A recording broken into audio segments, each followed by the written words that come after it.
Good morning children's.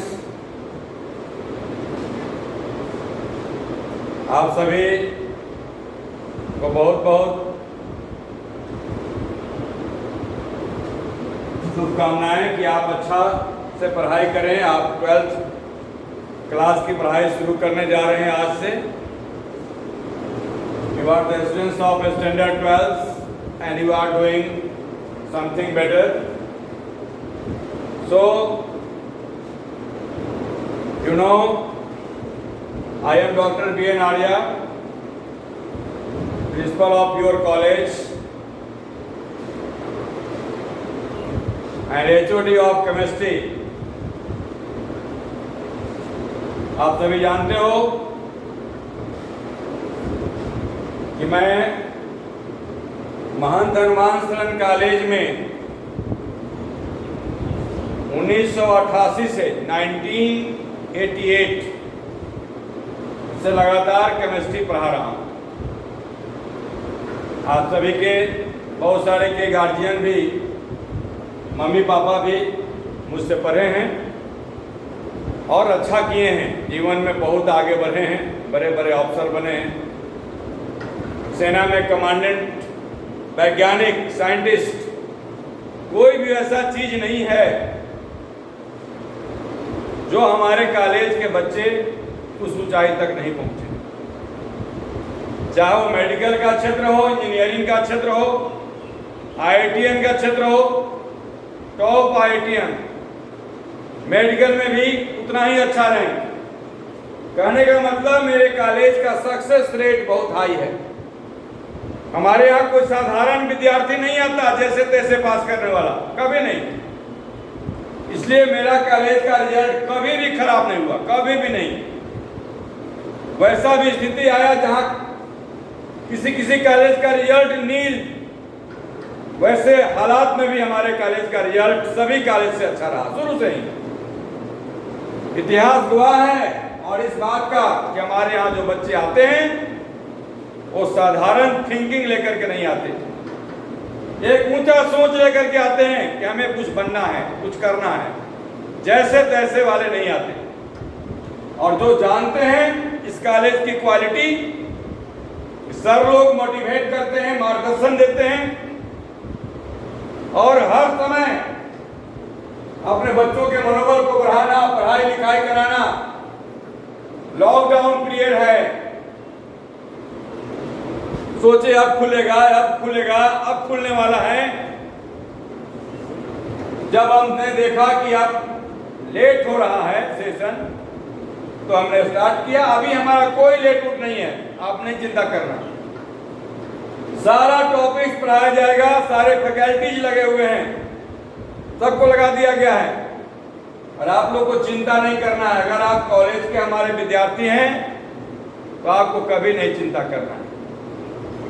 मैं chemistry पढ़ा रहा हूँ, पॉइंट पढ़ा रहा हूँ, सोचेंगे केवल सर भाषण देने के लिए आए, नहीं।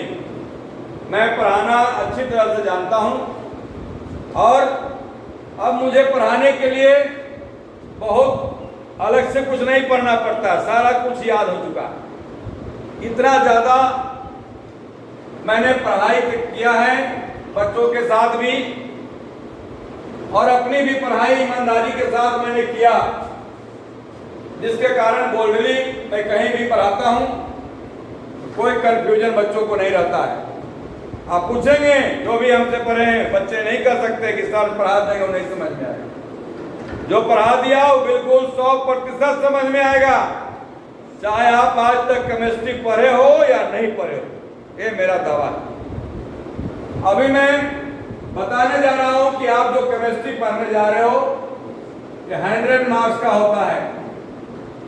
12th में 100 नंबर का केमिस्ट्री पढ़ना है आपको और 100 में 90+ तो ज्यादातर बच्चे को लाना है। मार्क्स स्कोरिंग सब्जेक्ट है केमिस्ट्री, लिटरेचर नहीं है। इसमें कोई लंबा लंबा क्वेश्चन नहीं लिखना है आपको, 4 पेज काफी है। एग्जामिनेशन के कॉपी का 4 पेज अगर आप बढ़िया से लिख देते हैं तो पूरा का पूरा नंबर आ सकता है। इतना कम लिख करके आप मैक्सिमम नंबर आप प्राप्त कर सकते हो। बहुत सारे, मैं टीचर किसी का नाम नहीं लेना चाहता, मेरा वह स्तर भी नहीं है। अब ज्यादातर जो हमारे विद्यार्थी लोग भी पढ़ा रहे हैं, तो ज्यादातर लोग को ये भरमाया जाता है ये चैप्टर से अब नहीं आता है, ये इंपॉर्टेंट कम है, ये इंपॉर्टेंट है। ऐसा इसलिए बताया जाता है कि सर्टेन टीचर महोदय शायद उसको अच्छा से नहीं एक्सप्लेन कर सकते। आपको जानकारी के लिए मैंने सिलेबस को लिख दिया है कि कोई भी टॉपिक्स इंपॉर्टेंट कम या ज्यादा नहीं है, सभी टॉपिक से क्वेश्चन आना है, उसका लिमिटेशन है। क्वेश्चन बनाने वाले को दिया गया है कि आप इसको नॉर्म्स को फॉलो करना है। यूनिट 1 सॉलिड स्टेट से 4 नंबर का क्वेश्चन देना है, चाहे ऑब्जेक्टिव में दीजिए, सब्जेक्टिव में दीजिए, न्यूमेरिकल्स में दीजिए, आपको देना है। सॉल्यूशन चैप्टर से 5 नंबर का क्वेश्चन आना ही आना है, हर हाल में, हर साल। इन्हें कि स्पेस नहीं पूछा नहीं। इलेक्ट्रोकेमिस्ट्री में से 5 नंबर का क्वेश्चन आना है हर साल। केमिकल काइनेटिक्स से 5 नंबर का क्वेश्चन, सरफेस केमिस्ट्री से, इस तरह से हमने सबका नाम दे दिया है। General principle of and process of isolation of element से 3 नंबर का एक क्वेश्चन रहेगा। पी ब्लॉक एलिमेंट आप जानते हैं, P block element, those elements whose last elements, last electron enters in p orbitals are called p block element। p block element आपको जो पढ़ना है उससे 8 मार्क्स का, 8 मार्क्स का 8 नंबर का क्वेश्चन रहना ही रहना है। इसलिए मत सोचिएगा, बहुत सारे टीचर तो इनऑर्गेनिक टच ही नहीं करते हैं, पी ब्लॉक, डी ब्लॉक, ये सब समझे में नहीं आने वाला चीज है। इसलिए कहते हैं कि सब पढ़ लेना अपने से, ऐसा बता देंगे लोग। पी ब्लॉक एलिमेंट 8 नंबर का है, सबसे ज्यादा नंबर का अगर कोई चैप्टर है वो है P block element, unit 7। D block और एफ ब्लॉक से 5 नंबर का क्वेश्चन पूछा जाता है। कोऑर्डिनेशन कंपाउंड से 3 नंबर का क्वेश्चन। अब आइए ऑर्गेनिक में, हैलो अल्केन और हैलोरियंस, हैलो अल्केन और हैलोरियंस से 4 नंबर का क्वेश्चन। अल्कोहल, फिनॉल और ईथर से 4 नंबर का क्वेश्चन पूछा जाता है। एल्डिहाइड, कीटोन और कार्बोक्सिलिक एसिड से 6 नंबर का क्वेश्चन पूछा जाता है। और organic compound containing nitrogen, organic compound containing nitrogen जैसे अमीनो एसिड हो गया, एमीन्स हो गया, ये सब से पूछा जाता है 4 नंबर का। और बायोमॉलिक्यूल्स में कार्बोहाइड्रेट, प्रोटीन, विटामिन ये सब आ गया, वो 4 नंबर का। फिर पॉलीमर्स में 3 नंबर का क्वेश्चन पूछा जाता है पॉलीमर से। और केमिस्ट्री इन डेली लाइफ जिसमें सोप, डिटर्जेंट, मेडिसिन, ये सारे के सारे चीज जो पूछे जाते हैं 3 नंबर का क्वेश्चन। और सब मिला करके टोटल आप जानते हैं कि थ्योरी में 70 मार्क्स का क्वेश्चन होता है। और ये हर साल रहना है, ये कोई इंपॉर्टेंट हम नहीं बता रहे हैं, हर साल ये इन चैप्टरों से इतना इतना नंबर का क्वेश्चन पूछा ही जाएगा। कोई साल आप खोज करके देख लीजिएगा कि चैप्टर से कितना नंबर का क्वेश्चन पूछा गया है कि नहीं। ये सिलेबस है, नॉर्म्स है, इसको फॉलो करना होता है। और प्रैक्टिकल 30 नंबर का होता है, तो 70 और 30 मिला करके हो गया 100। तो विद्यार्थी आप एक कितना लड़का सोचता होगा, बहुत सारे लड़के हैं हिंदी मीडियम से आए हैं। वैसे हमारे कॉलेज में ज्यादातर लड़के इंग्लिश मीडियम वाले होते हैं, फिर भी कुछ हिंदी मीडियम से भी आए हैं, उनका भी स्वागत है। मीडियम कोई खराब नहीं है, कोई भी सब्जेक्ट को आप अच्छा से पढ़ना है, लैंग्वेज पर नहीं जाना है। मैं हिंदी अंग्रेजी सब में पढ़ाता हूँ, हर चीज का हिंदी में, अंग्रेजी में, दोनों चीज में उच्चारण करना, लिखना, समझाना, इसके लिए आप चिंता नहीं करना। जैसे अब आइए थोड़ा शुरुआत कर दिया जाए आज से। जैसे केमिस्ट्री में मैं शुरू करता हूँ फिजिकल केमिस्ट्री से।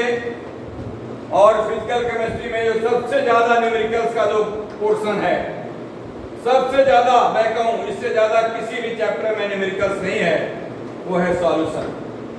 सॉल्यूशन चैप्टर भी बड़ा है और इसमें न्यूमेरिकल्स भी बहुत है। लड़के न्यूमेरिकल करते हैं, तो उनको मैं अच्छा से न्यूमेरिकल सिखा देना चाहता हूँ कि न्यूमेरिकल्स क्या होता है और कैसे बनता है।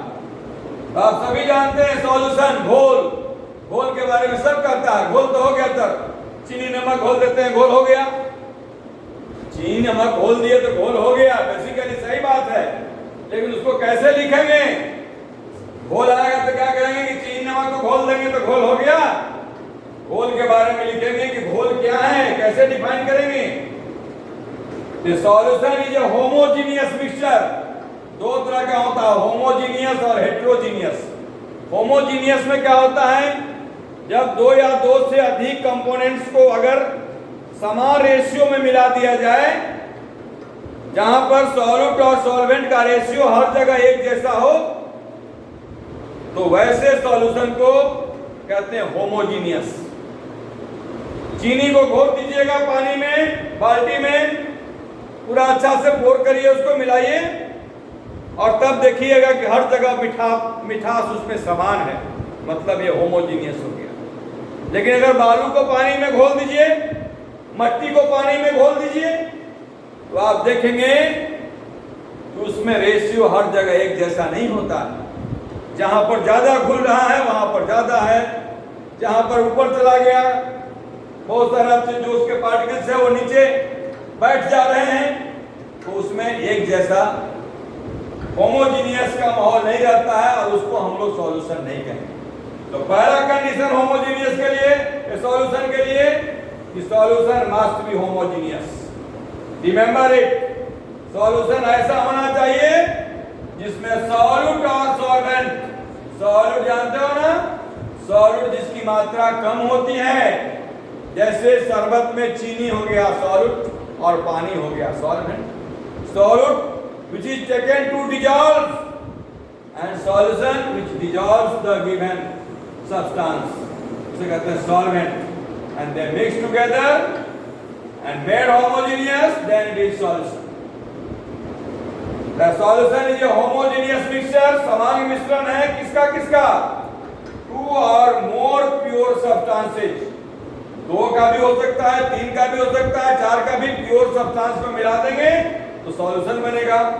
The relative ratio of which can be changed within certain limit। अगर थोड़ा हमारा रेशियो में अंतर भी आया, एक लिमिट तक आता है, बहुत ज्यादा रेशियो में, सॉल्वेंट और सॉल्यूट के रेशियो में बहुत ज्यादा अंतर नहीं आता है। सर्टेन लिमिट तक, खास सीमा तक ही उसमें रेशियो में परिवर्तन हो सकता है सॉल्यूट और सॉल्वेंट में। जनरली हम लोग जो सॉल्यूशन समझते हैं, कॉमन जो सॉल्यूशन होता है, the commonest solution is made up of to substances.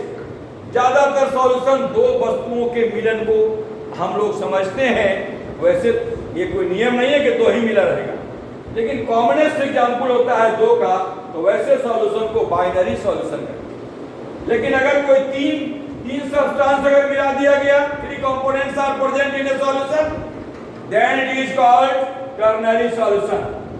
If four components are mixed together, then they are called quaternary solution, like this। It is divisions of solutions।